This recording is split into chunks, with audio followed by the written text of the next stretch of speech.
আজকে করবো সারাদিন ডিফারেন্ট থালি খাওয়ার চ্যালেঞ্জ। শুরুটা করবো ইংলিশ ব্রেকফাস্ট দিয়ে। এর মধ্যে ছিল দুটো ব্রাউন ব্রেড, বাটার, দুটো ডিমের poach, mushroom and tomato sauté, একটা চিকেন সসেজ, স্ম্যাশড পটেটো আর বেকড বিনস, আর ছিল এক বাটি তরমুজ।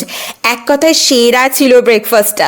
লাঞ্চের থালিতে ছিল হচ্ছে পাঁপড়, ঝুরি আলু ভাজা, কাঁকরোল ভাজা, শুক্তো, ফুলকপি পটল আলুর দম, চিংড়ি মাছের মালাইকারি আর টমেটোর চাটনি। শুক্তো তো বাঙালির একটা ইমোশন, আহা কি স্বাদ এটার। ঝুরি আলু ভাজাটা একদম মুচমুচে ছিল, পটল আলু ফুলকপির দমটা দারুণ খেতে হয়েছিল। আর চিংড়ি মাছের মালাইকারির ব্যাপারে কি আর বলবো, আমি তো চিংড়ির জন্য পুরো পাগল। আর টমেটোর চাটনিটা না একদম জেলির মতো খেতে হয়েছিল। আর ডিনারে খেয়েছিলাম আমি চাইনিজ থালি, দুটো chicken momo, spring roll, prawn chips, chicken chowmein, fried rice আর ছিল চিলি চিকেন।